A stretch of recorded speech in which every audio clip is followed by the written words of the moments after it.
최윤희 전 합참의장에게 뇌물을 준 혐의로 재판에 넘겨졌지만 무죄를 확정받은 무기 로비스트 함태현 씨에게 법원이 형사보상을 결정했습니다. 판결로 보는 세상입니다.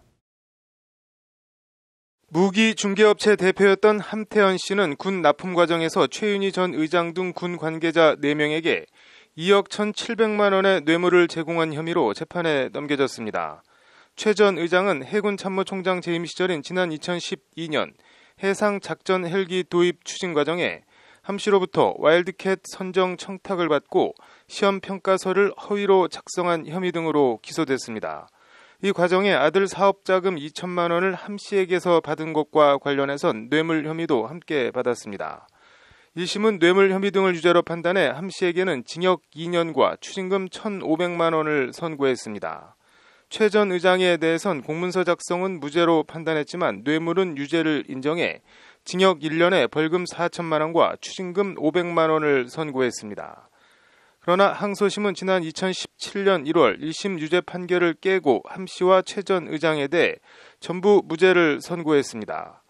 피고인들의 잘못된 처신이 있었지만 그런 부분이 형사적 유죄로 인정된다는 점이 소송 과정에서 밝혀지지 않았다는 게 항소심 재판부 판단입니다. 돈을 주고받는 등 일부 부적절한 처신이 있었지만 허위 공문서를 작성했다거나 대가성이 있다고 볼 증거가 부족해 뇌물 유죄를 선고할 수 없다는 취지의 판결입니다. 대법원도 원심 판결에 법리를 오해한 잘못이 없다며 무죄를 확정했습니다. 이에 함 씨는 지난해 12월 무죄 판결을 한 서울고법에 보상을 청구했고 법원은 청구를 인용했습니다.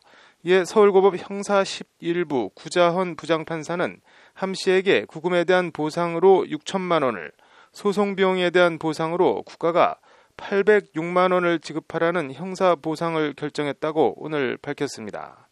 형사보상은 형사상 재판 절차에서 억울하게 구금 또는 징역 등 형 집행을 받거나 재판을 받느라 변호사비 등 비용을 지출한 사람에 대해 국가가 손해를 보상해주는 제도입니다. 형사보상 청구는 무죄 판결이 확정된 사실을 안 날로부터 3년, 무죄 판결이 확정된 때로부터 5년 안에 해야 합니다. 대법원에서 무죄를 확정받은 최윤희 전 합참의장은 형사보상금을 청구하진 않았습니다. 대법 무죄 확정 판결, 결과론적이긴 하지만 애초 검찰 기소가 무리한 기소였다면 수사와 기소, 재판 과정에서 만신창이가 되었던 군 서열 1위였던 전 합참의장의 수십 년 군 생활 명예는 어떻게 무엇으로 보상받고 회복이 될 수 있을까요? 코로나19 사태가 모든 현안을 집어삼키고 있긴 한데 절제된 기소권 관련 추미애 법무부 장관이 말한 검찰 내 수소와 기소 분리 문제는 앞으로 논의가 되긴 되는 건지 그냥 해프닝으로 끝나고 마는 것인지 궁금합니다. 판결로 보는 세상입니다.